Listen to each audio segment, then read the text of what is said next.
ચલો page number 118 કે 112 છે અમુક ચોપડીમાં. એક્ઝામ્પલ નંબર 6 વર્ષાવાળો છે. ચલો જોઈએ. વર્ષા કંપની લિમિટેડના એક મશીનરી ઉત્પાદન પડતર હાલની ઉત્પાદન સપાટીએ 2710 છે. એટલે આ જે તમને આપેલું ને એ હું આપેલું ખબર એકમ દીઠ કિંમત છે.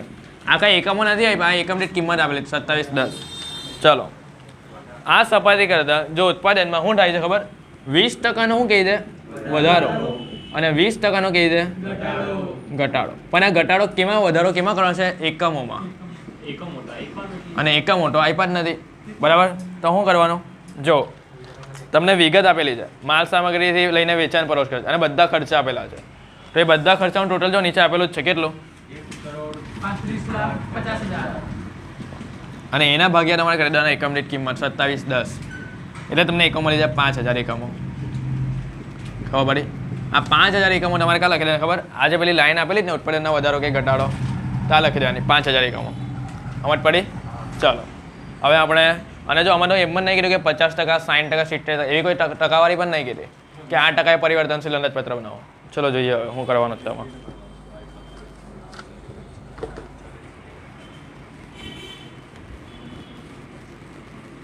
ચલો હેડિંગ આપી દઉં પરિવર્તનશીલ અંદાજપત્રક.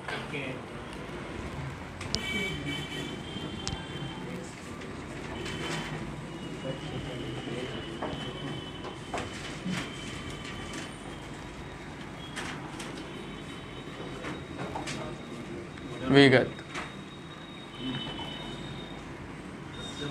જો મેં તમને શું કીધું ઘટાડો ને વધારો એકમોમાં થાય બરાબર. તો આપણે અહીંયા પહેલા લખીએ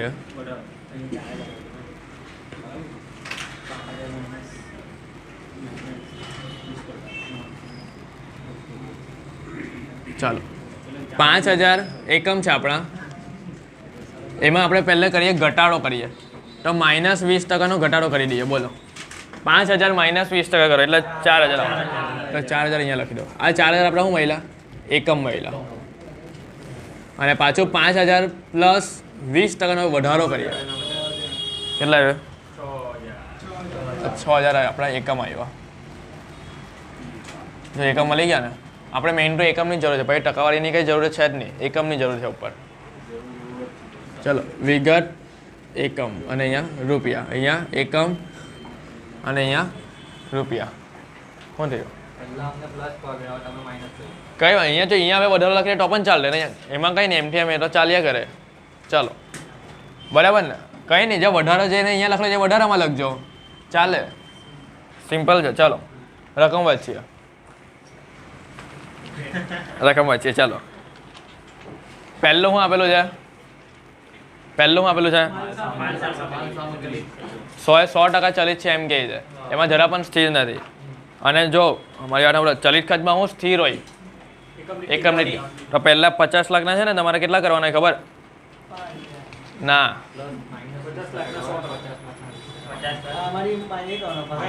બરોબર શાંતિ રાખ જો પહેલા 50 લાખના 5000 કરો 50 લાખ ભાગ્યા 5000 કરો 1000 આવ્યા. આ તમારી એકમ દીઠ કિંમત આવી. જો બરોબર 50 લાખના કેટલા કર્યા એટલે શું આવ્યું એ તમારી એકમ દીઠ કિંમત કહેવાય અહીંયા માલ સામાનની 1000. અને એકમ દીઠમાં શું સ્થિર હોય હા ચલિત ખર્ચામાં સ્થિર હોય એકમ દીઠ કિંમત તો અહીંયા 1000 લખી દો. હવે મારી વાત સાંભળજો અહીંયા જે રકમ લખવાની ને એ નવા એકમ પર લખાય. અહીંયા જે કિંમત લખાય નવા એકમ પર લખાય એટલે 1000 ગુણ્યા 4000 કેટલા આવે 40 લાખ. હા સમજાઈ લો ચાલ જો પાછું સમજાઈ લો છું શાંતિ જો કોઈ બોલતા નહીં સમજાવજો. જો જે ચલિત ખર્ચ હોય ને ચલિત ખર્ચ એમાં શું સમાન હોય તો એકમ દીઠ કિંમત સમજ પડી. ચલો હવે મને એ કહો કે માલ સામગ્રીનો કુલ ખર્ચ કેટલો છે અને 50 લાખ કેવા છે સંપૂર્ણ ચલિત છે. જો 100% ચલિત તો આપણે એની રકમ લખીએ અહીંયા 50 લાખ રૂપિયા.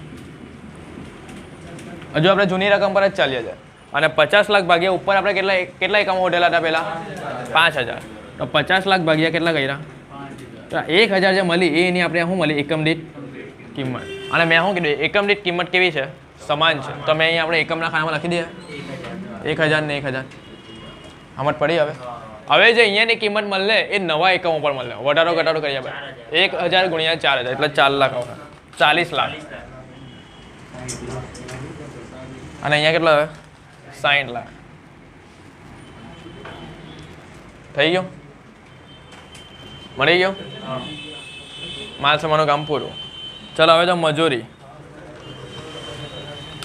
હવે જો ભાઈ મજૂરી 50% ચલિત છે ને 50% કેવા છે? સ્થિર છે. 50% ચલિત કે એટલે 50% સ્થિર એ ચલિત સમજવાનું ને, 50% જ બંને. તો અહીંયા લખી દો પહેલાં મજૂરી. હવે આપણને ધ્યાનથી જોઈ લો. તો પહેલાં અહીંયા લખો સ્થિર કેવા? 50%. અને પછી લખો અહીંયા ચલિત એ પણ કેવા? 50%. ચલો આવી જોઈ લો. મારી વાત સાંભળો. મજૂરી ટોટલ કેટલી છે? 40 લાખ ભાગ્યા 5000 કરો. કેટલા મહિલા? 800 રૂપિયા મહિલા, બરાબર? હા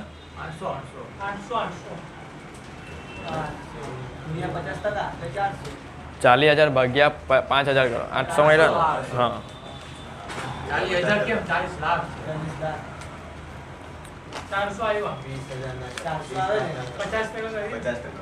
એવું નથી. જો આવું છે, ગણતરીમાં આવી જાઓ. અહીંયા લખો પહેલાં મજૂરી ટોટલ કેટલી આપેલી છે તો એ અહીંયા લખી દો. એવું નહીં, અહીંયા 50% કેવા છે અને 50% કેવા છે? સ્થિર છે. 40 લાખના 50% કરો 20 લાખ અને અહીંયા 20 લાખ. આ બંનેના 50% કરી નાખ્યા. સમજ પડી? હવે આ 20 લાખના કેટલા કરી દેવાના? 5000. 20 લાખ ભાગ્યા 5000 કરી દેવાના. આ 400 મળી, ખબર? એકમ દીઠ કિંમત મળી. શું મળી? એકમ દીઠ કિંમત મળી 400 રૂપિયા. પણ જો આમાં કઈ ચેન્જીસ થાય? આમાં કઈ ચેન્જીસ થાય? નહીં થાય, કારણ કે આ તો સ્થિર અને સ્થિરમાં આ જે છે ને એ સમાન જ રહે. સમજ પડી? બદલાય તો આમાં જો અમારે શું આવે? 400 એકમ દીઠ આમાં આ સમાન રહે ચલિત ખર્ચમાં. હવે આપણે શું કરવાનું ખબર? ચલિત ખર્ચમાં છે ને, ચલિત ખર્ચ એટલે આ નીચેનો, એમાં જે 400 રૂપિયા છે ને એ એકમના ખાનામાં સમાન લખી દો.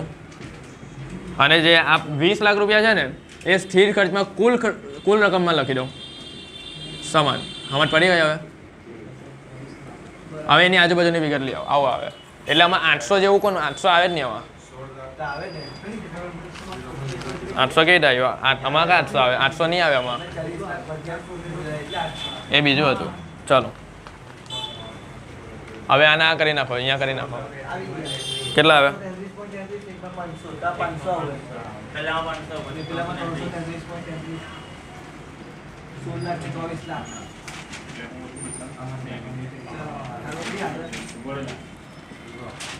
ચલો હવે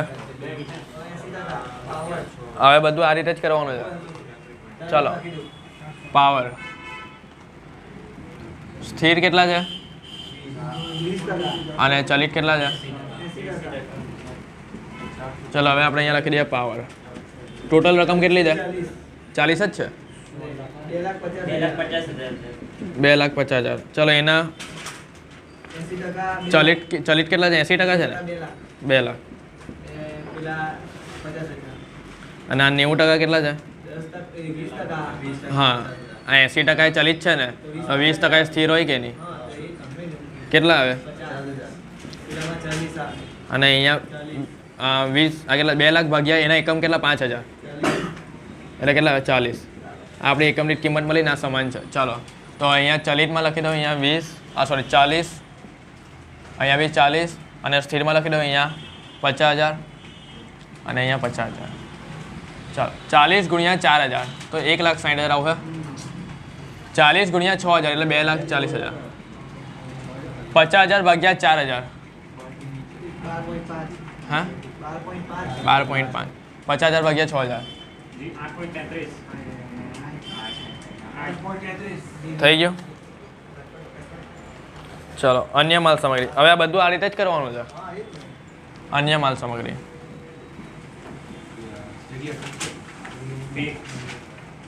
અહીંયા લખી દો સ્થિર, અહીંયા લખી દો ચલિત. સ્થિર કેટલા ખર્ચ છે? 20 ચલિત છે.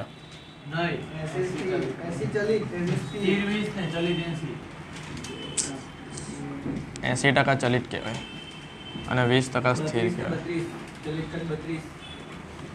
ચલો હવે આપણે ગણતરી નથી કરતા, હવે ડાયરેક્ટ જ આપણે કરી નાખ્યા, કારણ કે આપણે જો તમે એક ગણતરી ધ્યાનથી સમજી લો ને આ બધી, તો હવે ગણતરી કરવાની જરૂર નથી, તમને આવડી જ જવું જોઈએ.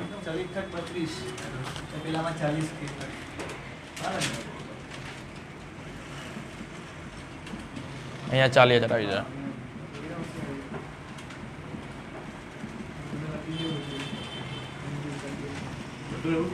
બધું એવું જ આવે હવે. હા, એક વખત હજુ કરાવી દઉં. ચલો કંઈ નહીં, આના પછી સુપરવિઝન ખર્ચ આવે છે, સુપરવિઝન ખર્ચ કરાવી દો બસ.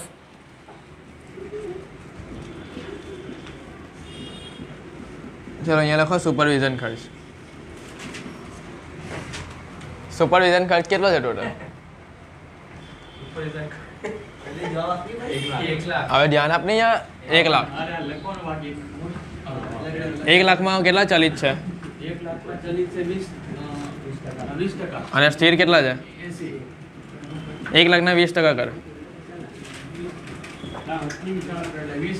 અને 80% એટલે ચાલો 20,000 ભાગ્યા 5,000 એકમ કરવાના, અને 80,000 તો સમાન જ હોય બરાબર. તો 4 આપણે સુપર પહેલા અહીંયા સુપરવિઝન ખર્ચ લખી દેવાનો,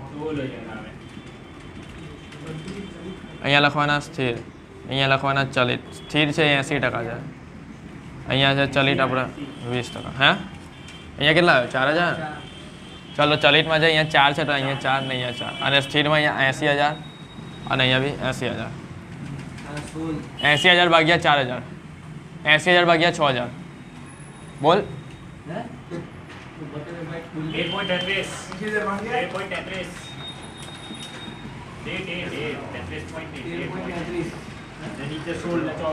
અહીંયા કેટલા આવે?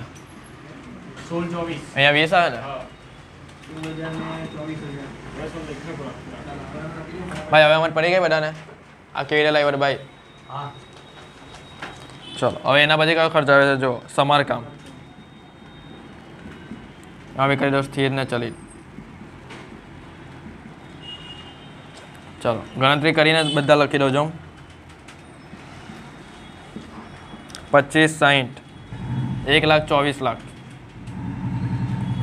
16.67, 60, 1 લાખ અને 3,60,000 આવે છે. આટલો આવી ગયા ભાઈ, બધાનો જોઈ લો ખાલી પહેલાં. ચલો હવે ઘસારો. ઘસારો એમ કહે છે 20 લાખ ટોટલ બધા સ્થિર જ છે, તો કંઈ નહીં, બહુ ઇઝી. ચાલો તો અહીંયા લખી દો પહેલાં ઘસારો, કૌંસમાં લખી દો સ્થિર ખર્ચ. ચાલો 20 લાખ છે ને, તો 20 લાખ પહેલાં કુલ ખર્ચમાં લખી દો.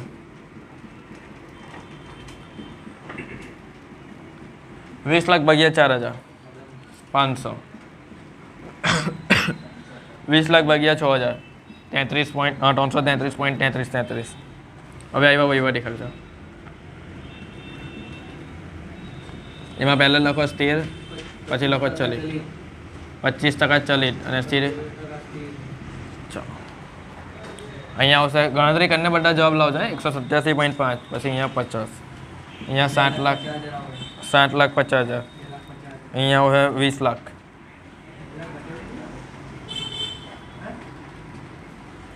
અહીંયા આવે 125, અહીંયા આવે 50, અહીંયા આવે 7,50,000, અને અહીંયા આવે 3 લાખ.